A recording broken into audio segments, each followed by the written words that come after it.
इससे पहले हमने जो है जीविका संकट पर ख़त्म किया था। अब आगे देखते हैं कि फ्रांस में क्या हुआ। अब अगर हम देखते हैं तो फ्रांस में जो है पहले भी कर बढ़े थे, अकाल भी आए थे और उस समय भी जो है किसान और कामगार वहाँ पर विद्रोह कर चुके थे। लेकिन जब वो उस समय जो है उन लोगों के पास ज़्यादा साधन नहीं थे, इसलिए वो जो है कार्यक्रम सफल नहीं हुए। अब जो 18वीं सदी थी, 18वीं सदी में क्या हुआ, यहाँ पर एक नया सामाजिक समूह जो है मध्यम वर्ग, इसका जन्म हुआ। अब ये मध्यम वर्ग क्या था? जो मध्यम वर्ग था इसमें जो है शिक्षित लोग होते थे और किसी न किसी व्यापार, नौकरी आदि से जुड़े होते थे। इसमें सौदागर भी सम्मिलित होते थे। ये सभी लोग क्या होते थे? पढ़े लिखे होते थे। और जो ये मध्यम वर्ग था, ये जो प्रथम और द्वितीय स्टेज को जो विशेषाधिकार मिले हुए थे उनसे सहमत नहीं था। इनका मानना था कि कोई भी विशेषाधिकार जो है जन्म से नहीं मिलने चाहिए। किसी भी व्यक्ति की जो सामाजिक हैसियत का निर्णय है उसकी योग्यता से होना चाहिए।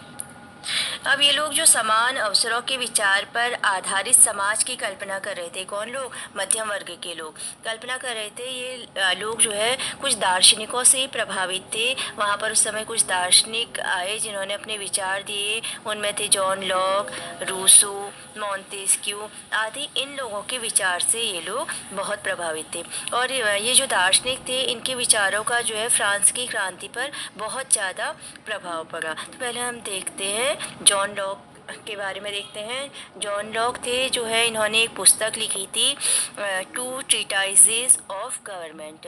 और इस पुस्तक में इन्होंने जो है राजा के दैवीय तथा निरंकुश अधिकारों के सिद्धांतों का खंडन किया। राजा के दैवी सिद्धांत मतलब जो राजा होता है वो अपने को क्या मान लेता है? ईश्वर का प्रतिनिधि मान लेता है और कहता है कि जो मैं कर रहा हूँ वही कानून है, वही सत्य है। दूसरे जो दार्शनिक थे वो थे मॉन्तेस्क्यू। मॉन्तेस्क्यू ने भी एक पुस्तक लिखी थी the spirit of the laws, कानून की आत्मा। और इन्होंने जो है इस पुस्तक में सरकार के बीच विधायिका, कार्यपालिका और न्यायपालिका, इनके बीच जो है सत्ता के विभाजन की बात की। फिर जो अगले दार्शनिक है रूसो, रूसो की पुस्तक थी सामाजिक समझौते, सोशल कॉन्ट्रैक्ट। इसमें इन्होंने जो है लोकतांत्रिक सिद्धांत प्रस्तुत किया। इसमें इन्होंने कहा कि एक व्यक्ति एक वोट होना चाहिए।